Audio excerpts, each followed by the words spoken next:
Welcome home. We are WNST, Tassel, Baltimore, and Baltimore Positive, positively into a beautiful weekend where I always like saying this when the Orioles, or we should call Cincinnati.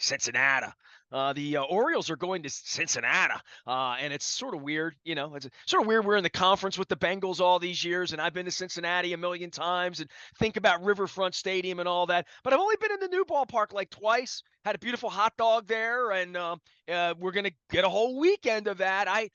I wore my SPF 50 and I went down to Fadley's. And I know Luke now understands Fadley's and the legend, a deep fly ball from Camden Yards. I was down at Lexington Market. We're going to be giving away the Pac-Man scratch-offs next Friday when the Orioles return against the Arizona Diamondbacks. And my wife said, where do they go after they go to Cincinnati? I'm like, Washington. So they sort of are halfway home here most of next week, but certainly over the weekend we'll be there 2 until 5. My thanks to Liberty Pure Solutions as well as Jiffy Lube Multi-Care for putting us out on the road. Also, big thanks to our friends at Curio Wellness in Far and Daughter. I have my I'm a Blunt Person shirt on to make you giggle and titter, and the 25th anniversary documentary is out. They have sponsored our 25th anniversary celebration, my little cupcake here and all that stuff. That is not any special. That's a regular cupcake. There's no THC at all or any sort of product in this particular cupcake. But the 420 specials all sort of broke down a system. Wendy came on this week. We talked about it, but I'm very, very appreciative. They helped us put together the documentary. It is out now. I'm snippeting it, but you can go watch it. Lots of people have reached back to me with beautiful words, tears, cheers, beers, questions, answers. Hey, I didn't know that. All of that kind of cool stuff. But all of that happened to me. Curio sent me to the ballpark Thursday, and they just had extra tickets. And like I said, okay. And next thing you know, Chris Pica, who's a ghost, is melting in the fifth row under his own sunscreen.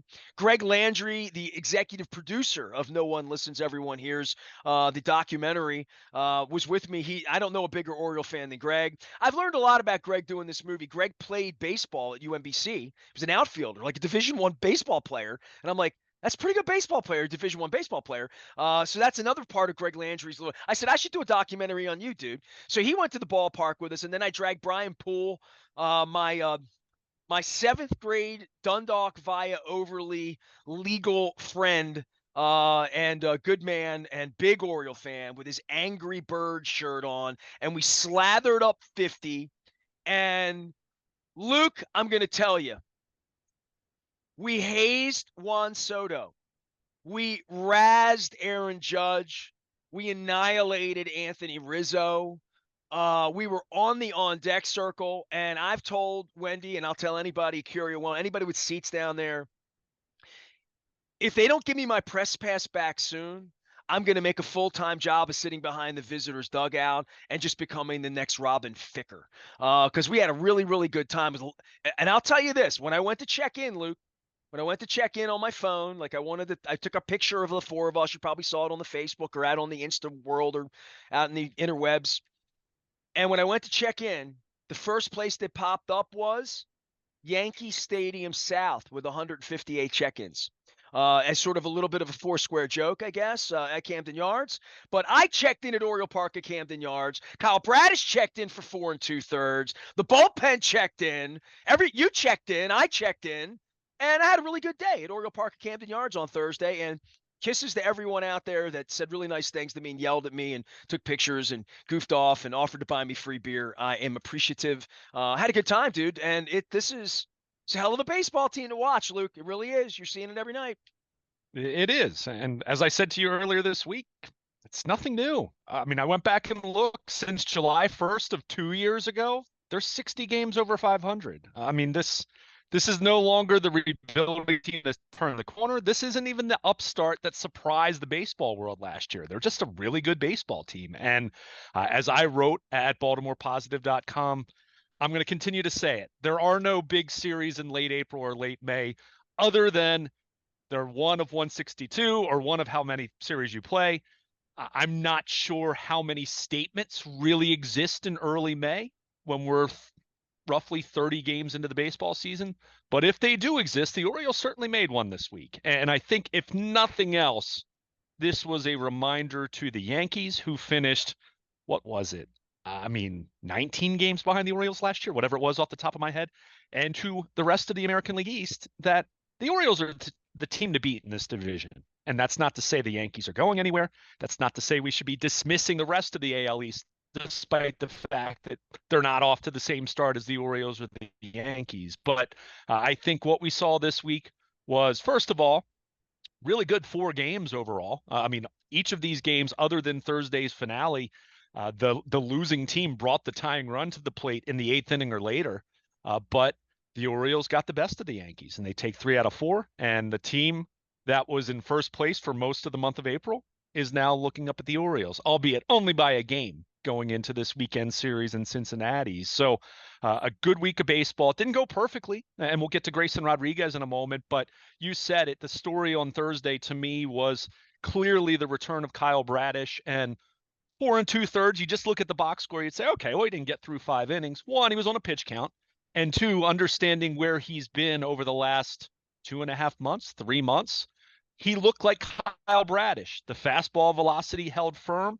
He threw his secondary pitches effectively. He held the Yankees to 1 run over 4 2/3 on 84 pitches because his last rehab start was at, I think, 77. So he wasn't going to go all the way up to 100, but that looked like Kyle Bradish. But And but by now the it's just a way, matter of also fingers crossed.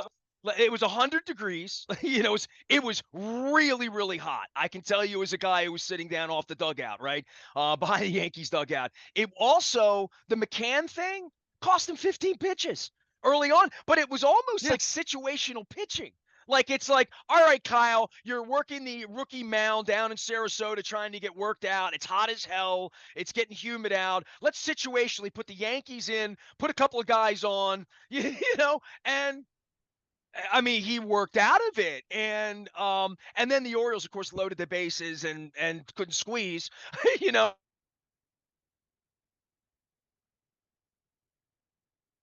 But Mateo, I mean, when McCann is playing, it's when the sort of the B squad's there. You're bringing the pitcher back. They're going to figure means out this weekend. I have never, and I went with my 3 dudes who are Oriole historians. Like when you start mentioning Chico Simone to Chris Pica, or you mention Jim Dwyer to Greg Landry, or you mention, Kiko Garcia to Brian Poole, the guys I'm with, these are legitimate dudes. These are OG Oriole people. And we were having a crab cake and a beer at Fadley, same as you and me, except they didn't recognize me. I came in my Oriole jersey. Like I ordered food and they're like, "Oh, Nestor." I'm like, yeah, it's cool. I'm just here having a beer. They're like, "We don't recognize you when you're not like doing radio." And I'm like, "Okay, well, I'm here. I'm just hanging." So we were talking ball. And like, I don't, and I know, look, the place isn't packed. We'll talk about that. It was Yankee fans everywhere. And the vibe down by the dugout, dude, it was 85% Yankee fans behind the dugout. Like the seats where I was. And I heard Spanish being spoken in every direction. There were Spanish hecklers, Puerto Rican dude that was like really into it, having a good time. But it was boisterous behind I mean, there was no problem with me heckling. I wasn't like but it was crazy, and it was baseball, and it was fever pitch. I mean, what a situation for Bradish to come back into, as opposed to, let's ease Jackson Holiday in at Fenway Park. I mean, there's no off days for this team, right? Every game, every inning, every situation, every base is loaded, because the Yankees are going to have footsteps. And as much as I've PP'd on Toronto, and somebody's going to take a run at them. You've scared me with the Tampa Bay start, comparing them to the '84 Tigers and all of that stuff. Like, I'm not a rear view mirror guy, but like there'll be footsteps before the year's over, and there's going to be problems. And the Grayson Rodriguez thing is problem one. I mean, it's like whack-a-mole, dude. We get Bradish back and Rodriguez. But this kind of conversation went on with me and my boys from the minute I picked them up at 10:45 in the morning until we melted our asses off, and I dropped them off in Loch Raven at, I don't know, 4:30, because the games get over kind of quick. But I mean, I had a great baseball day, just talking baseball and hearing baseball around me all day. But I've never seen anything like this team. And I mean that. I mean, I don't look, man, my track record stands for what it is. I don't know what this team's capable of, the potential, what Rubenstein's going to do. And the number one question for me everywhere I go is, you getting your press pass back? I swear to God, that I hear that more than I hear any other question. And I don't know, but like the question, I have no question as to whether this team's going to be good, because this is fun baseball. And if you love baseball, but this is recruitment tool for the people who aren't coming because it's fun. It's just a lot of fun. Yeah, like I said, I mean, it's been a lot of fun for a while now. I mean, this isn't something brand new. I'm not surprised that the Orioles are 20-11. I mean, let me just put it that way. Like, that doesn't mean that they're going to continue quite at this pace, at the exact winning percentage they are right If now. I But had told you Bradish wasn't going to pick, let go through the bad things, right? Bradish wasn't going to pick. Holiday was going to come up and fail. They still wouldn't have a closer. I mean, I'm just giving you all the Achilles heels of the team or whatever the disappointments without telling you about Cowser, without telling you about Westford, without making the case for how Kramer stepped up and they haven't had a whole lot of really bad starts, right? But they've also had a lot go wrong. Bradish and Rodriguez, it's Derby day, and Bradish and Rodriguez have both missed starts, and they're 20-11. well, Grayson Rodriguez hasn't missed a start yet. But I Okay, fair understand your enough. point. But Fair enough. they've also had a lot of things go well, though. I mean, look, this is baseball. I mean, the Yankees haven't had a pitch thrown by the reigning Cy Young Award winner at the top of their rotation. So that's just part of it. But they're really good. They lead the league in home runs. Yeah. The bats actually had cooled off. They hadn't scored in 15 innings before they finally broke out on Thursday afternoon. But your point's well taken. And I think if nothing else, and we'll get to Grayson Rodriguez, but with Bradish coming back, because I want to stick with him because he was their best pitcher last year. I mean, he was their best starting pitcher. He was their ace. He was their game one starter. And obviously they have Burns now, but Bradish, if he's healthy and right, and you're knocking on wood and you're crossing your fingers and you're saying prayers that he wakes up on Friday morning and feels good, and he feels good after his bullpen, and he feels good after his next start, there's going to be that for a while. I mean, Brandon Hyde kind of said tongue in cheek that you kind of feel that way about everyone in baseball these days with the state of elbow injuries and in Grayson Rodriguez's case, some shoulder inflammation. I mean, it's just these guys are throwing hard and they're throwing it with ridiculous spin and break and movement. I mean, it's wild. Go look at the Yankees back end of the bullpen and the way Holmes was throwing the ball the other night, and you see the ridiculous, insane break he gets one way or the other, on pitches that look exactly the same out of the hand. So, but there's a consequence to that, and guys get hurt, and we're seeing that. But for the Orioles, they've got a lot of depth.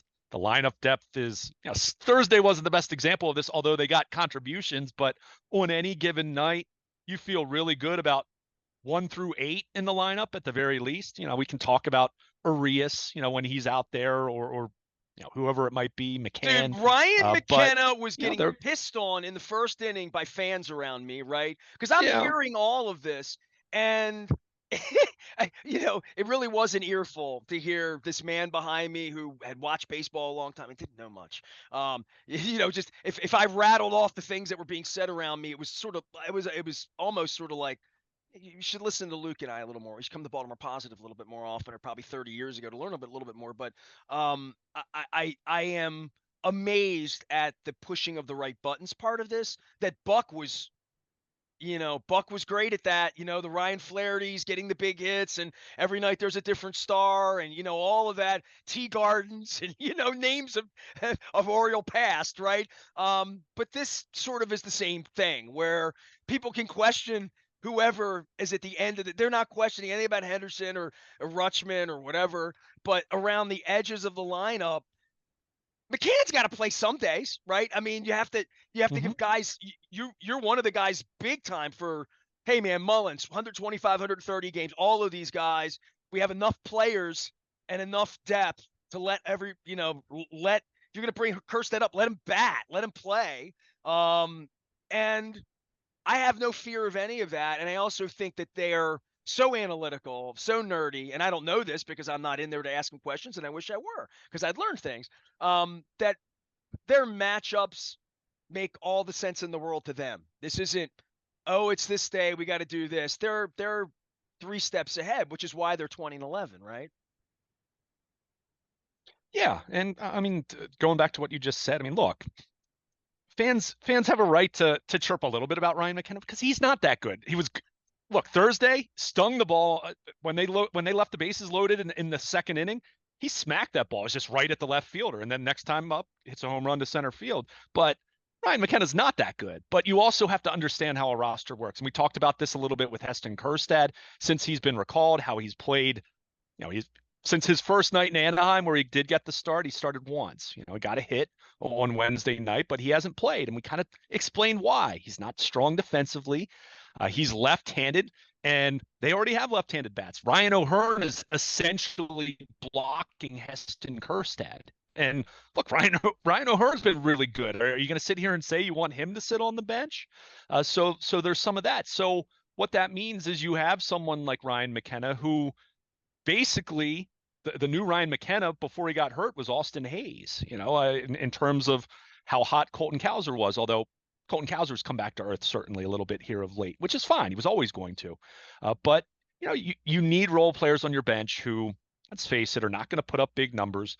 But I'll continue to say it, and you cited it, there is no one in this lineup other than Gunnar Henderson, who for me is an absolute, as long as Gunnar's feeling good and you don't feel like he's banged up and needs a day, or he's under the weather and needs a day. He's the only guy I'm saying 100%. I'm fine with him playing every single day. He's the only guy that at the end of the year, if you tell me he's playing 162, I say that's fine. I mean, it's one of the best players in baseball at this point. A guy who looks like he's going to be an strong MVP candidate at this stage of the game. So, but beyond that, everyone else in that lineup can benefit from some days off here and there. And Gunnar can sit, every once in a while even, I mean, that's if he only plays 158 games, I'm okay with that. But everyone else, you can play matchups. You can give guys some rest. You can look at the numbers and say, okay, this guy might be a good fit, not just because it's a right-handed pitcher or a left-handed pitcher on the mound, but his profile, his assortment of pitches. This guy actually hits the breaking ball low and away better, and that's something that this guy tries to live off of. So, you go through all those different things. But the point is, and Brandon Hyde would be the first one to tell you this, you can push all the buttons, but you've got to have the players to do it. And I think you look at this team, Jorge Mateo hits a home run on Thursday, and he's looked better with the bat so far this year, albeit playing on a more limited basis than last year, because I think that's his best fit. I think he's meant to be more of a reserve outfield or a reserve infielder who will face a little bit of left-handed pitching from time to time. And he's played some pretty good defense at second base overall. So that's fine. And he's a speed guy for you off the bench a lot of nights, and he can do that for you as well. So you need bench players who have defined skill sets and defined roles. And I'm not going to sit here and say that I expect nor think that Ryan McKenna should be on the roster all year long, but I can understand why he's on the roster right now. And that's because the role that Austin Hayes was giving them, which was a right-handed bat coming off the bench more, because he was struggling and Cowser was looking, like the better player. McKenna was the better fit for that than Heston Kjerstad, who doesn't give you that same skill set, late inning defensive replacement speed, et cetera. So, they've got a really good roster, especially on the position player side. I mean, it's so good. And on the pitching side, for as much as there's some questions in a big picture sense now, I mean, Bradish coming back, but is he going to stay back? Is he going to stay healthy? Is the elbow going to continue to be okay? And is he going to hold his velocity the way that he did on Thursday? I mean, he averaged 95 throughout that start, was even touching on 97 a couple times, and threw his slider effectively in the way that we saw him throw it last year. So it's still going to be a collective holding of breath for a while for Kyle Bradish. Let's put it that way. I'm not going to say the rest of his career if he avoids Tommy John surgery and continues to pitch, but it's going to be a while. But as we saw with Grayson Rodriguez this week, even when you have someone that you don't have any concerns with, you're not concerned until suddenly you are, right? I mean, a guy wakes up and his shoulder's a little more sore than normal, the normal soreness from a start. And now, we'll see how that plays out. And that doesn't mean that he's done or that he's out long term, but he's at least out for the next couple of weeks. And you want to make sure that structurally the shoulder's okay. So they're running through tests, and at the very least, he's going to get a couple of weeks off here. But, in the meantime, how does Bradish look? So far, so good. He looked like Kyle Bradish on Thursday, and John Means making his debut in Cincinnati on Saturday. So, there's also the trickle-down effect. Albert Suarez now moves to the bullpen. You and I have talked about him. You like the arm. You like the velocity. How's it look in a bullpen role, whether it's a 2-inning role like Jacob Webb gave them the other night in a very improbable save and striking out Aaron Judge and going through the Yankees' heart of the order, or maybe Albert Suarez 2 months from now, we're talking about him being an eighth inning guy that occasionally closes games for them. Or he's off the roster. Who knows? I mean, it's a long season. And that's where I'll continue to go back to not trying to make too much of this 4 game set, but we know it's 10 games against the Yankees rather than 19 of the past. So that alone tells you that there's a little more meaning to each of these games. So James McCann said it best. You know, you always get good perspective from the backup catcher. I mean, I'm backup catcher and sometimes the backup quarterback in NFL locker rooms, but he said it. Look, it's a lot of games to go. We've got 130 games to go. We don't want to make too much out of something in late April or early May. At the same time, we sure as heck don't want to be in the third week of September looking back and saying, man, if we had just gotten one more game against the Yankees or gotten one more game against this team or one more game against that team, because it all matters. Because if you're not winning the division, you're vying for a wild card. And so you know that going up against other teams, that can have some increased meaning as well. But he said, we don't want to look back and say, boy, we should have done that in April, or we should have done that in May. We should have won that series at the end of April. So from that standpoint, it was a really productive, fruitful week. And I think a great way to end the homestand, considering on Monday morning, the amount of panic over Craig Kimbrell and the bullpen and losing 2 out of 3 to the Athletics because, hey, they're Oakland and they stink and they're moving to Sacramento and they're awful. Meanwhile, there are a couple teams in that division worse than them right now, but it's baseball. And that's where always important to pump the brakes a little bit when we're talking about this stage of the season, whether it's a team that's struggling, whether it's a team that looks great. And here's your perspective. And that's why I'm not saying this at all to be dismissive. This was a really good series and a nice early season statement from the Orioles. But if it were last year and the Orioles were 20-11, they'd be 5 games behind where the Tampa Bay Rays were at this time last year. So it just speaks to you don't know what's going to happen. The Rays looked like they were going to run away with it. Even as late as early July, I think the Orioles were 6 games out. Not even to the All-Star break and 6 games out already. And they were in first place, I think, 2.5, 3 weeks later. So, it's still early, but you're spot on in assessing this team and saying, yeah, they've got some questions here and there. Not everything's gone perfectly, but there is just so much to like. And I think what's so exciting is there's a higher ceiling there for them to continue to try to strive for and reach with the pitching, with Jackson Holiday coming back at some point, with a guy like a Heston Kjerstad, with someone like Kobe Mayo who continues to tear the cover off at Norfolk. So there are other names that will be in the mix at some point in time, whether it's this year or next year. But in the meantime, this is already a really good baseball team, and it's playing out that way as they're 20-11 through basically the first fifth of the season. We see they're playing close to 667 ball, and you've got to love that. Luke Jones is here. He was there. I was there. We was there at Oriole Park and Camden Yards on Thursday. The Birds away all weekend, taking on the Cincinnati Reds. A couple observations. We just ease through this week and talk about the Yankees and stuff. I mean, they had their closer have an arm problem.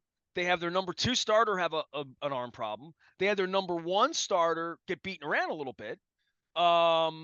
And they come out of this smelling like roses. I would think that the one thing that I would say psychologically that changes for me when I put an Oriole jersey on and I go down there with my buddies and sweat my ass off and sit down in the lower bowl and see how good the team is, see that the place is far, far, far from empty or filling up at on a 90-degree day. The Yankees are in town. It was 80% Yankee fans where I was. I would say it was probably 40% Yankees fans in the stadium, like in the overall scheme of things that were at the game. But there's a different thing. And all 3 of the guys with me, Pica included, we had a conversation about how unpleasant it was to be an Oriole fan forever and ever and ever. Amen. And I'm married to a Red Sox fan, right? Like during any of those eras where you would go down there and there literally would be 35,000 Red Sox fans in the ballpark and there'd be 8,000 Oriole fans in the ballpark and they'd be giving something away that the Red Sox fans don't even want. and the Miguel Tejada shirt or something, and and fans not wanting to go to a Yankee game, right? You know what I mean? I don't want to go down there when I'll go to a game, but I'm not going down there when there's 25,000 douchebags rooting for the Yankees and my team is has no chance to win. This is, I guess, my point. Four of us get in the car, we go down, park the car, go to Faidley's, eat our crab cakes, drink our beer. Oriole fans, Yankees fans, not a lot of fans, not a lot of traffic, easy to get in. By the way, I had an A-lot parking pass. Had a little QR Nice. code on it. I pulled in, nice man waved to me, had my name on it. It's beautiful. I said to the guys, I haven't been in the A-Lot parking pass. I told the Rick Vaughn story where Rick sent me out to BC back in the 90s. We still fight about that. By the way, shout out to Jim Henneman. In the 25th anniversary documentary, because Vaughn came in this weekend for the Henneman thing. In the 25th anniversary documentary, there's a piece that I noticed way into the editing piece, way after I knew Henneman in the press box name and all that stuff. I hope to take a picture of the press pass in front of the Jim Henneman press box because Jim and I were colleagues forever. I love Jim. His picture is in the documentary because I had the headline story for the paper. It was the front of the paper headline about the changing of the Skipjacks coaches or something, Terry Murray and Brian Murray. But he had his picture there. So Jim Henneman. So nonetheless, we pull into the lot and we're there and we go in, we sit down, and there's Yankees fans, and they're fun, boisterous. I mean, I'm in the expensive seat, so nobody's really a jackwagon too much. I mean, people beers are $15. It's not a place to be a jackwagon too much. But I just would say this: the level of banter amongst the fans, and more than the competitive fun part of it, the part for me in an Oriole jersey and the three people with me is we went down to the ballpark expecting them to win. We expect them to play 650 ball this year. We expect that they're going to be in the playoffs. We sort of know that they're a better team than the Yankees. You've pointed that out every day this week, right? So have they on the field. But we're like, no, no, no. And I've said to my wife, I'm like, they're the best team in baseball. Like I said to my wife, like, they're really good. They're better than they've ever been. And I'm trying to express that after 21 years of our marriage where they've just been so turdly awful. And she's watched the Red Sox win championships, right? That this is one of those periods or runs, and I shouldn't say one of those because I've been around this waiting 40 years. We haven't had a whole lot of this. I mean, the 97 Orioles went out and beat people every night. You sort of knew they were going to. 96 Orioles weren't that way. The 14 Orioles, there was a level of confidence that you were going to go out and, you were the better team most nights, every night. 83, 79, you can make some cases in 80, 81. Nobody remembers that ish except me. You don't. I'm old enough that I remember being on the bus every night and going out there and trying to beat Jim Rice and Fred Lynn and figuring that all out. By the way, I'm trying to get Fred Lynn on the show because I just loved Fred Lynn. Um, but the expectation to win, and that's not Ness and Greg and Brian and Pica going down wearing jerseys or anybody in the stands or the fun Puerto Rican dude who was yelling and yelling in Spanish to all the play. Like he's wearing his Yankee stuff and whatever, but he knows we're really good. You know what I mean? He was only heckling Gunnar Henderson and Adley Rutschman because he wasn't worried about Ryan McKenna. He's a baseball fan, and baseball fans know when you have MVPs, Cy Youngs, you won 101 games.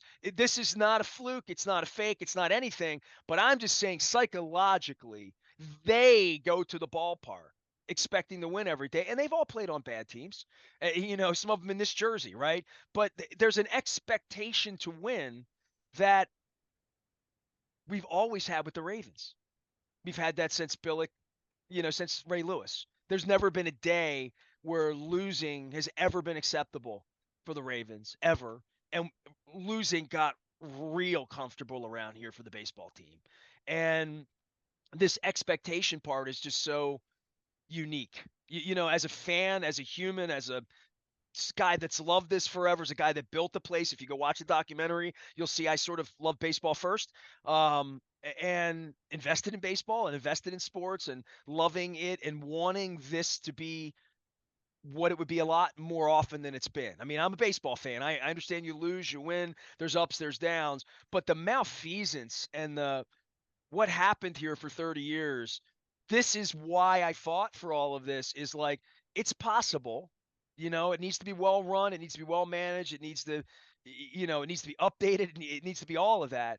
but it is it's a pleasure. It just is. I just need to say that out loud. A day after I spend a day of my life when I could have been doing anything. And in previous years, I was.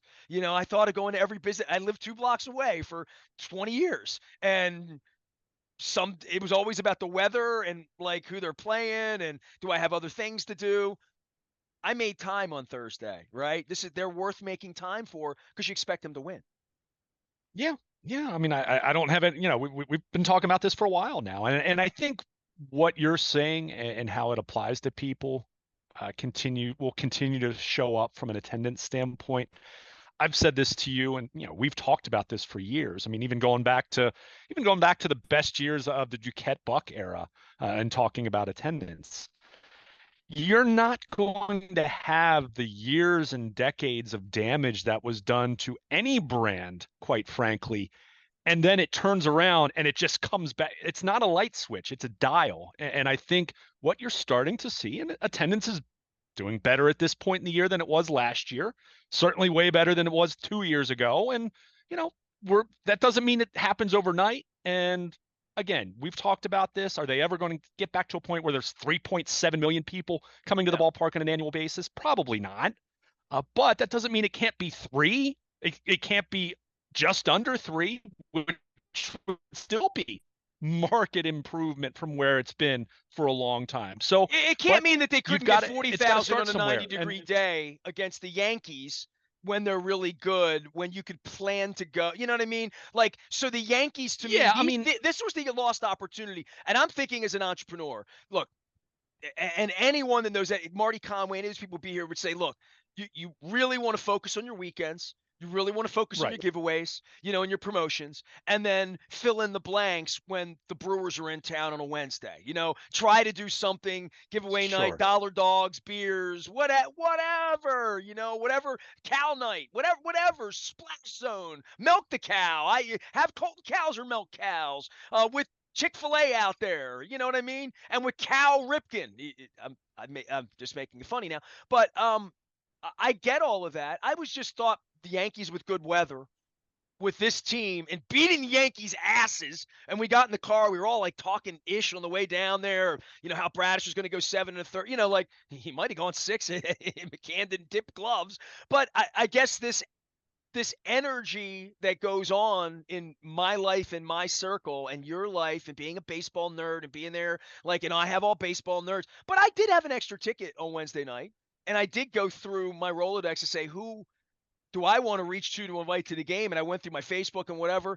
And there's just a lot of people that wouldn't want to go to a baseball game that in my life ever, no matter what, or people that just would have something else to do or whatever. And I understand all of that, but this is the recruitment level of I would hope Yeah. that if they win a World Series and Mr. Rubenstein and Mr. Ripken do the right thing, including giving me my press credential back, amongst a billion other right things, getting television right, getting digital right, reaching to young people, it's still so lily white. I'm never going to give that up. It's a thing for white people. It really is. Mainly. And it needs to be more than that in a city of color. It needs to be more than just you and me. It needs to be more than the people that collected baseball cards for 35 years because we're not going anywhere and we're there and we stayed when it was a dumpster fire for 3 decades of my life. And they did torturous, awful, sadistic things in regard to me and my business and in regard to all sorts of people I knew. So you're talking about the damage being done to the brand, and I agree wholeheartedly. I'm wondering, first things first, team's great. I don't know if it's priced right. I said to Brian, it was fifth inning. You want another beer? The first round was $50 for three, right? Do we want another beer? Or do we not? Do we want to wait there? Yeah. Like there comes, they make me make decisions there about money that I make at concerts. We all make them at movie theaters, wherever we are, at bars and restaurants, and saying, where's the value? There's a value. This is a Marty Conway. Where's the value proposition for me to come back? I sat in really expensive seats that I did not pay for, that I would not have paid for. It was a $700 day maybe we had at the ballpark for the four of us, and we didn't even eat hot dogs and do all of that crap. We went to Fadley's, had nice crap. We made a day of it with four good guys and guys I like and all that, but like Would I do it again? Would I do it again in 92 degrees? Would I have preferred to have been up in the shade?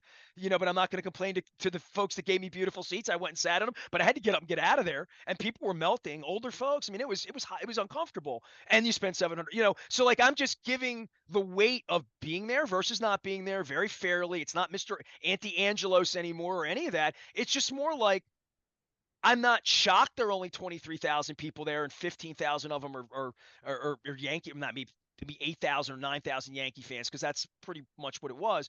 But I would hope that that's not acceptable.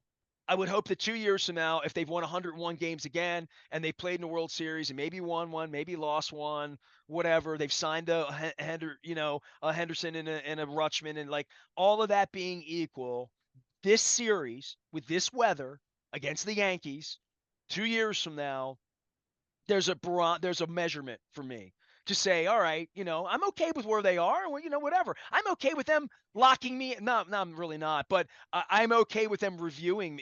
I'm okay with them reviewing everything, including their television network, including like all of that and how we. But I'm reviewing them.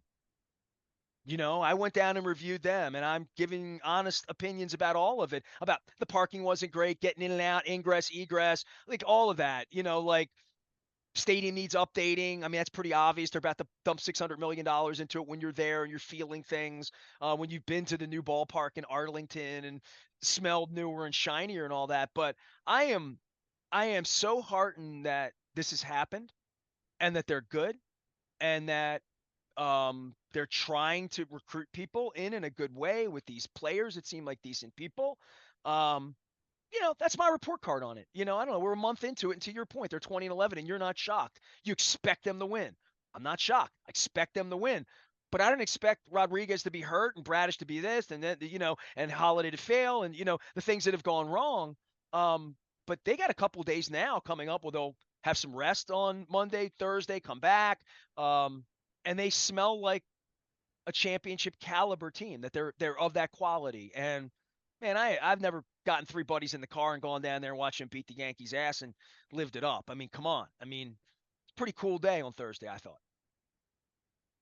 Yeah, yeah, and I'll disagree slightly. I mean, I thought the attendance was, from where it's been, where it is now, and again, and your point is wanting to see more in down the line when presumably they continue to be good. Maybe they get to a World Series, maybe they win a World Series at some point in the next few years. But 27,000 on a Thursday afternoon pre-summer vacation for kids. I mean, I don't think that's relative to where they've been. I didn't think that was that bad. I thought it was a nice atmosphere. I mean, I think the big albatross from an aesthetic standpoint is the left field upper deck, where they're not opening it up most nights, and it just makes the place look emptier than it actually is on a lot of nights. But I thought Dude, it was nothing a would fun warm my series. I soul think. more than them doing away with the Free the Bird seats, eliminating as a symbolic cleansing.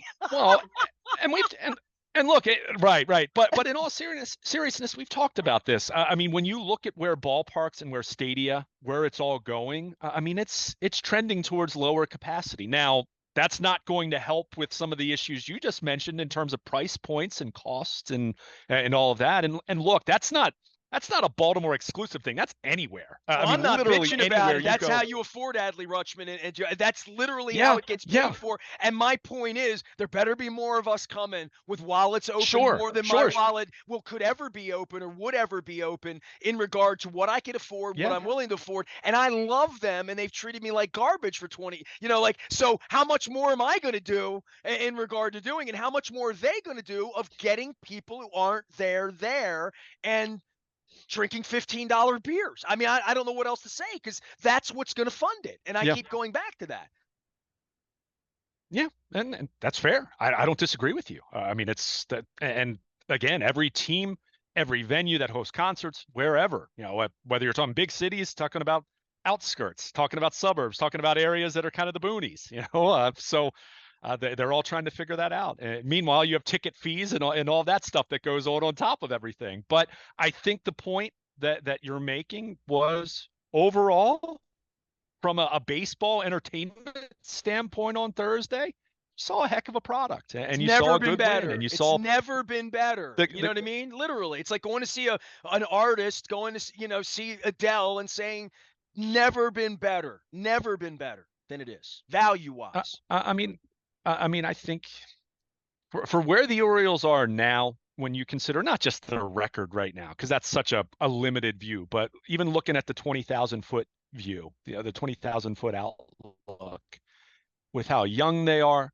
with how good they already are, with the guys that are on the way, with new ownership, with spending potential, whatever that ultimately ends up looking like. Hey, we'll see what David Rubenstein and the new group's willing to do on that front. I mean, you would be hard pressed to find a better set of variables. I mean, you have to go back to the Orioles' glory days. I mean, the late '60s into the '70s, where they had all that. But it was a different sport then. I mean, it was a different sport structurally speaking. It was a different sport in how it's played. Certainly the financial realities. I mean, Baltimore struggled to sell out World Series games in the '60s, in the early '70s. So, I mean, there's always been some of those questions at work, but all of that being said, I mean, this is exciting with where they are right now and where it can go and how it can grow and the upside that is there. Are they going to become the Dodgers? No. I mean that they're not going to have a $300 million role, but I'm not going to beyond saying that extreme. I'm not going to sit here and try to cap it too much beyond saying kind of stating the obvious there. So let's see what it looks like. Let's see how much more attendance grows. Let's see if they can make a deep October run this fall. Let's see if they can get to a World Series in the next 3 years. Let's see if they can win a World Series in the next 3 years, and then we'll see what that looks like. And we saw what it looked like for the Ravens for a very, very long time, and still does, even if it's not at its peak attendance wise and excitement wise. That might have been, I don't know, 10 years ago, whatever date you want to throw out there for that. But this idea of success and sustained success, and for the longest time, you wore an Orioles cap just because that's how you were raised, or you're from Baltimore, and that's just how it was. And people some years would look at that with sympathy. You'd look at you like, wow, man, you must be a diehard. And now I think you're starting to see that swing. And let's face it, for the better part of the last 30 years, there have only been a handful of years where that pride has been there. And there was always, okay, how long is it going to last? Whether we're talking about Buck Showalter, Dan Duquette, how good can it be under the Angelos family? All of that. There are no limits now at this point, realistically speaking. Again, payroll, we'll see. We're going to see what that looks like. David Rubenstein, you're up. Mike Elias, you're up in terms of keeping this young talent. So, but I just think in a broader sense, I think it's really exciting for this city, for Orioles fans who have stuck with this team, or the fans who gave up, not because they just wanted to root for another team, but because they were just that frustrated, that disgusted with it, or that apathetic about it. That pride is returning, and I think that's doesn't happen overnight.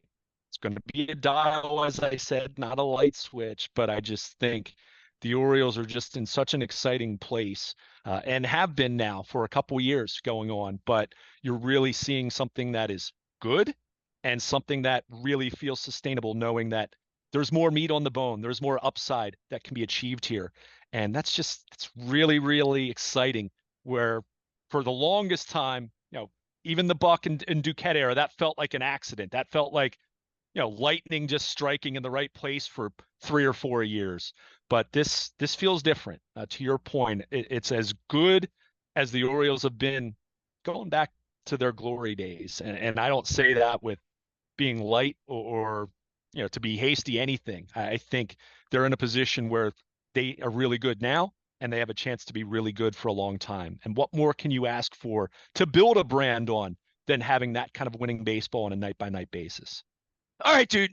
Greg Landry's going to come on because he went to the game with me and he did the 25th anniversary video. So he can say whatever he needs to say about it. He owns Towson Transfers, and I didn't even know he was a baseball player. He had all this background, so he can speak to this. But I know Chris Pica. Pica literally had to get up and leave because I was having too much fun. And when you know the Yankee players can hear you, and it's all Yankee fans around you anyway. And I had a dude in front of me that looked like Questlove. He had an Adam Jones jersey on, and he was with a dude, his buddy, who had an Aaron Judge jersey on. I put the picture up because it was such a juxtaposition. And so I started right away. I mean, we got in our seats, first pitch, and Soto came up. I mean, and he's 12 feet away. And I just started in on, I'm staring at you, staring at you. I'm staring you down. So we started in on this, and then the Hispanic guy started in Spanish, and like it was, so it got on. But my best heckles of the day for, well, Soto obviously, and then he's had the thing in center field with the glare and the white and the Reggie Jackson and the move, and we're gonna step out of the box, and I'm yelling, get in the box, get in the box. So delay, I'm yelling at the umps. So Aaron Judge comes up to the plate. Somebody was on. It was somebody on third maybe at the time, maybe. And I looked up on the scoreboard, and it went from 200 to 198. So I started a 198 chant as he walked into the batter's box, and we were ruthless. And that, the Rizzo was the best. I got on the ump. Judge took a ball that was low, and I stood up and I screamed, "He's 7 feet tall. That's a strike." So yeah, I had a really good time. I was really having a good time. So, but you have to ask Pika, because Pika like disappeared for a couple innings. Listen, Pika is a Birdland member. So he has the discounts and all that he did not share with his friends because it's Pika. And he went up on the club level, and he had a sandwich for $2 off and did whatever he did. And he came back and I had to get out of the sun. And I'm thinking, you're just embarrassed to be with someone that would look at Anthony Rizzo when he comes out of the box and says, "It was over your head. What are you swinging at?" Like, I literally, and Rizzo looked up at me as he walked, because they had to look at me. I was over the dugout. They had to look at me with shame, with New York across their front, which I had a really good time in New York the other day. Did I mention Nasty Nestor's my favorite pitcher? Luke Jones is here. He is Baltimore Luke. He is there. He will be watching Cincinnati this weekend, hopefully talent off a little bit. We have very much overworked Luke, and his sister's like all preggers and eating his favorite pizza, and I have to look at this on the internet. How far away from your vacation? 8 weeks away? I mean, you earned a vacation the last 10 days here with draft this and Orioles that and Jackson Holiday this and Grayson Rodriguez that and Kyle Bradish this and Craig Kimbrell that. Take the weekend off. Go beat Deacon Jones. Enjoy your family. Watch do you get the games in Pennsylvania? I need to ask that because that's always an important thing. Do you have access to the games? Yeah. Okay. Of course I do. Okay. Yeah. Just making sure your cable provider provides that for you. I hear a lot of that too, man. Yes. I mean, we had 4 opinions in the car yesterday about how we get the games and how we don't get the games. And we're a bunch of old 55, 57, 58-year-old white guys.